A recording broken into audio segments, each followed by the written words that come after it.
ટિપ્સની updates જાણીએ સહયોગી નીરજ કંસારા પાસેથી. Neeraj, good morning. કઈ રીતે વૈશ્વિક બજારોનું સેટઅપ છે આજે? જી ગુડ મોર્નિંગ. આજના દિવસે તો ઘણું સારું સેટઅપ અને ઘણા સારા ઓપનિંગના સંકેતો આપણને મળી રહ્યા છે. ઓલ તો ગઈકાલે જે અમેરિકાના બજારોનું ક્લોઝિંગ હતું એ કોઈ એવું બહુ ઉત્સાહજનક આપણને જોવા નહોતું મળ્યું.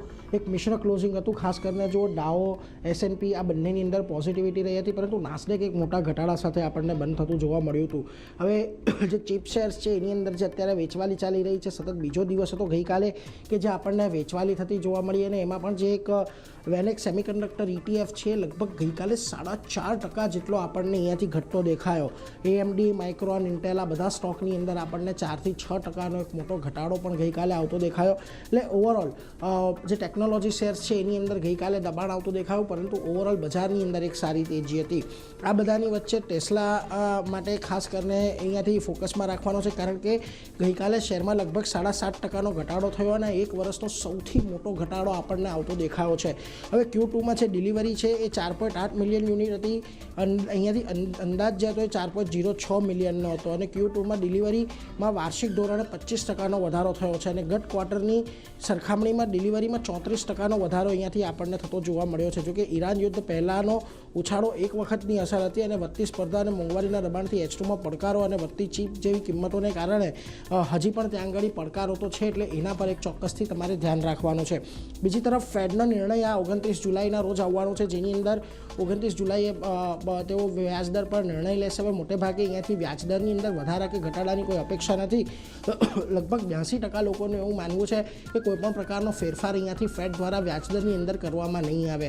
આ બધાની વચ્ચે ગઈકાલે ટ્રમ્પે CNBCને ફરી એક વખત ઇન્ટરવ્યૂ આપ્યો. ઘણા બધા મુદ્દે તેમણે વાત કરી. સૌથી પહેલાં વાત તો તેમણે અહીંયા જે ક્રિપ્ટો કરન્સી છે એને લઈને અહીંયાથી કરી હતી, કારણ કે એમની બહુ મોટી આવક ક્રિપ્ટોથી આવે છે. એમનું કહેવું છે કે ક્રિપ્ટો બિઝનેસમાં કંઈ પણ વસ્તુ ગેરકાયદેસર કે ખોટું નથી. રાષ્ટ્રપતિ VPએ આવા નિર્ણયથી અલગ રહેવું જોઈએ. આ કારણ એટલું હતું કારણ કે 2025ની અંદર ટ્રમ્પે લગભગ $1.4 બિલિયન જે આવક છે એ ક્રિપ્ટોથી થઈ હોવાની વાત તેમણે કરી હતી. જોકે એમણે એવું પણ કહ્યું કે એમના જે રોકાણો છે એમનો દીકરો જે છે એ સંભાળી રહ્યો છે, અને ઈરાન યુદ્ધ વિશે તેમણે એમ પણ કહ્યું કે 4 મહિના કોઈ પણ યુદ્ધ માટે બહુ લાંબો સમય નથી હોતો. ઈરાન પાસે પરમાણુ હથિયાર નહીં હોવા જોઈએ એવું પણ તેમણે ખાસ કરીને અહીંયાથી કહ્યું હતું.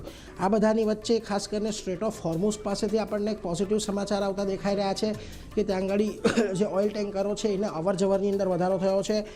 કેપ્લરનો એક રિપોર્ટ આવ્યો છે. એમનું કહેવું છે કે અહીંયા ક્રૂડની સપ્લાયની અંદર વધારો થયો છે. સઉદીએ લગભગ 3.4 કરોડ બેરલ ક્રૂડની સપ્લાય કરી છે. 17 જૂન બાદ 3.5 કરોડ બેરલની સપ્લાય થતી જોવા મળી છે, અને 1.7 કરોડ બેરલ સાઉદી અરબ તેલ કાર્ગો અત્યારે પણ હજી પણ સ્ટ્રેટ ઓફ હોર્મુઝની અંદર આવેલો છે એવું તેમનું કહેવું છે. અને બુધવારે લગભગ 85 લાખ બેરલ ક્રૂડ સ્ટ્રેટથી થઈને પસાર થયું હતું.